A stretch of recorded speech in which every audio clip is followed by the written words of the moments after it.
really the unique being and the unique path that you're supposed to be walking here on this planet at this time. Right on. Should we share with everybody, there was a big news story. The UK, I guess the United Kingdom, they released some of their declassified UFO documents that just happened to disappear. They finally released them. I think we're seeing disclosure. I'd like to share with everybody that link, which is, it's actually ufos.nationalarchives.gov, gov.uk, and I'll say that again, ufos.nationalarchives.gov, gov.uk. And you're going to see 14 UFO documents which have recently been released from the UK. So, you know, where they could pretty much prove that this stuff isn't figments of people's imagination, but this stuff is really happening. They actually have a video on the website, which I encourage everybody to watch. It'll explain some of the sightings, and spend the time, go through those documents.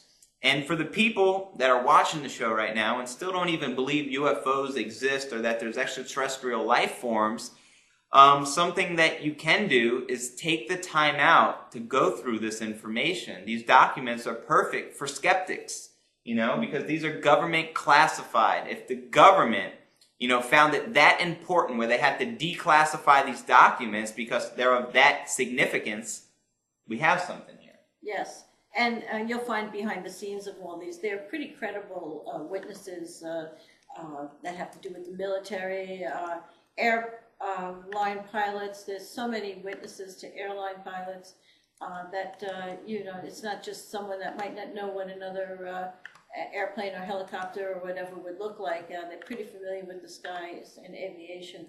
I don't know if they're all in these documents, but with all this disclosure with the Freedom of Information Act, what you're finding is it's not just the average guy working out in the field that thinks, you know, he saw a light and, you know, he hasn't had any excitement in his life, so he gets all crazy about something and tries to make it into, you know, a big international event to draw publicity and popularity.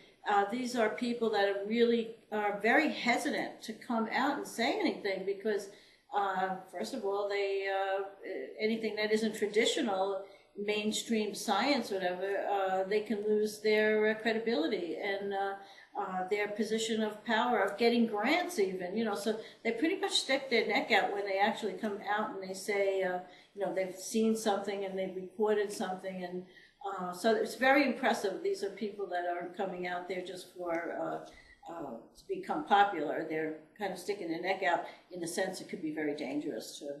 Yeah, without a doubt. And it is very dangerous, especially when the government and the media is constantly debunking them and making people seem crazy, because they can't attack you with proof or documents, you know, saying it's weather balloons, but they could attack you personally. Right. And that's what they seem to do. And not only you, if you don't care about your life and you're brave, whatever, but your family. You know, if you have children and, you know, they're going to college, or small children that are, you know, unprotected, or your wife, you know, you don't want to expose. You have to think about these things.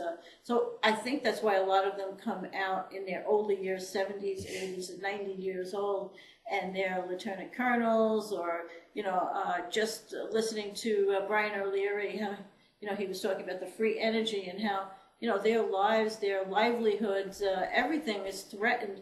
And by the way, a lot of them, like I always mention, have come to some tragic deaths, and that's something to be a big concern about, because we certainly don't want to cause any more violence or be killed over this. Something that needs to stop. Something that needs to stop. I mean, they're like the gangs of the, I guess, scientific field there.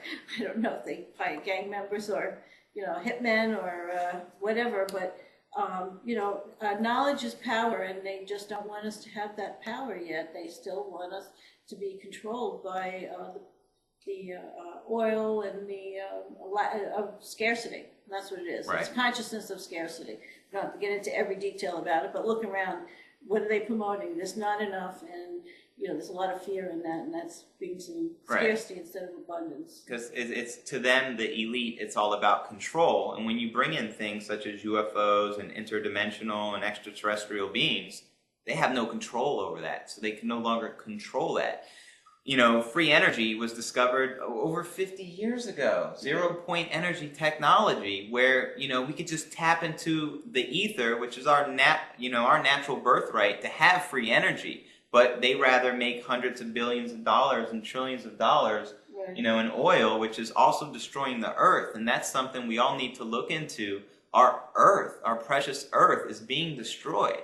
And I think the ETs are going to be stepping in. I already know they're demonstrating, you know, for us to start changing. Absolutely. And I think it's time for us to take heed and listen. Absolutely, because what a lot of these sightings are also, what I'm noticing is that you find that these big giant motherships, miles long ships, and then all these little ships come out there.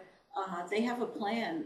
We're not exactly sure what that plan is yet, but to have motherships and all these little ships surrounding and taking part of different parts of the world, looking over, what do you call it, the weapons factories, or, you know, all the places where we keep nuclear and things like that.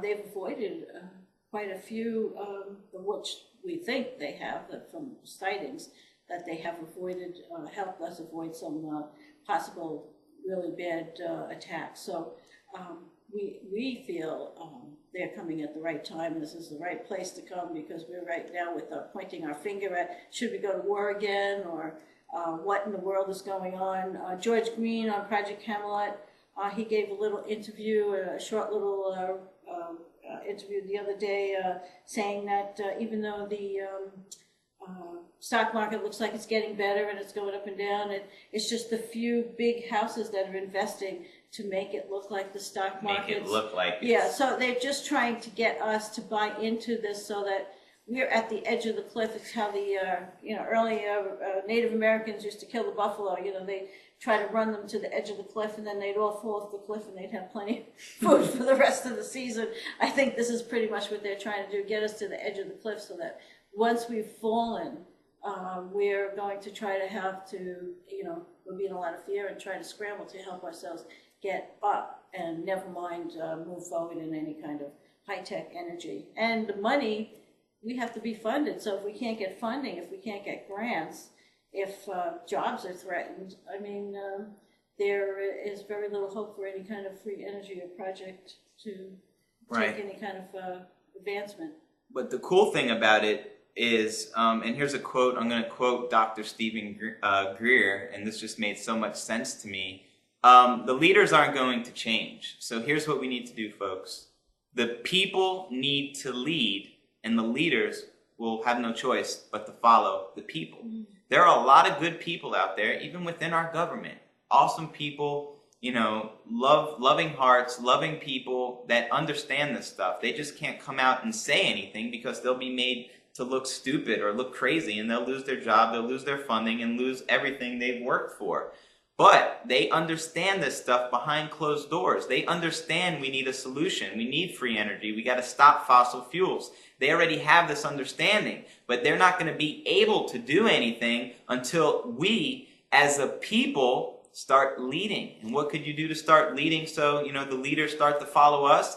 You could go out there and start your own show on Blog TV. It doesn't cost any money. It's the least you could do. Share this knowledge with other people. Contact UFOs. Meditate more. Help change the conscious